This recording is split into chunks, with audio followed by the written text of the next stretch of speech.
السلام علیکم بچوں، آج ہم 4th کلاس کی اردو سے پڑھیں گے سچا انصاف۔ ہمارا موضوع ہے آج سچا انصاف۔ پچھلی کلاس میں ہم نے یہ یہاں سے لے کر یہاں تک پڑھا تھا، آج ہم اسے آگے سے شروع کریں گے۔ تو شاباش۔ حضرت عمر رضی اللہ تعالیٰ عنہ نے دیکھا تو واقعہ ہانڈی میں صرف پانی اور کچھ کنکریاں تھی۔ یعنی کہ یہ پچھلی کلاس میں ہم نے پڑھا تھا کہ حضرت محمد صلی اللہ علیہ وسلم ایک رات کو گشت لگا رہے تھے۔ گشت کے دوران انہوں نے دیکھا تھا کہ ایک عورت چولہا جلائے بیٹھی ہے اور ساتھ میں اس کے بچے تھے۔ بچے جو تھے وہ رو رہے تھے، تو حضرت عمر رضی اللہ تعالیٰ عنہ نے عورت سے بچوں کے رونے کا سبب پوچھا، تو عورت نے پورا واقعہ سنایا کہ بچے بھوک کے مارے بلک رہے ہیں، کھانے کے لیے کچھ نہیں ہے، ان کی تسلی کے لیے میں نے چولہے پہ ہانڈی چڑھائی ہے۔ تو انہوں نے دیکھا کہ واقعہ ہانڈی جو تھی وہ چولہے پر چڑھی تھی اور صرف پانی اور کچھ کنکریاں تھی اس میں۔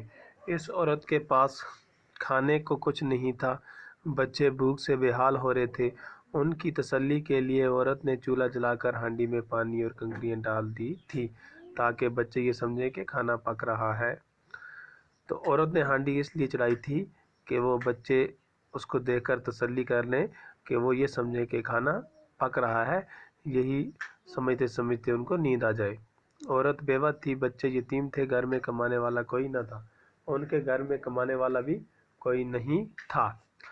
آپ نے درد بھرے لہجے میں کہا، مائی، خلیفہ کو تم نے اطلاع کیوں نہیں دی؟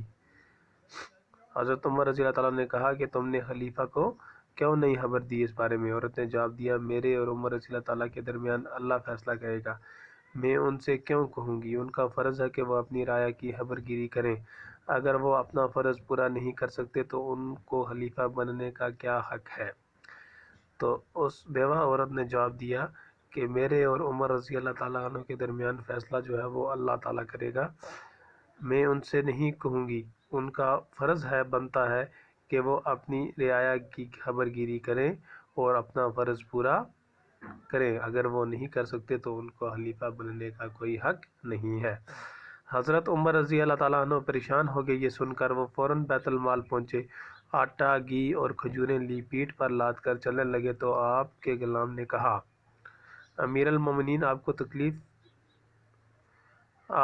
تکلیف کر رہے ہیں؟ لائیے میں پہنچا دوں۔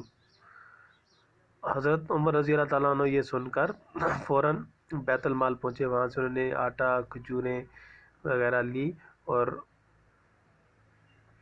اپنے پیٹھ پر لادے کر چل دیے۔ تو غلام نے کہا کہ آپ کیوں تکلیف کر رہے ہو، میں پہنچا دیتا ہوں۔ حضرت عمر رضی اللہ نے کہا، نہیں، جب قیامت میں تم میرا بوجھ نہیں اٹھا سکتے تو آج میں تم سے اپنا بوجھ کیوں اٹھاؤں؟ تو جواب دیا حضرت عمر رضی اللہ تعالیٰ عنہ نے کہ قیامت کے دن آپ میرا بوجھ نہیں اٹھا سکو گے تو آج میں تمہیں یہ کیوں اٹھانے کو کہوں؟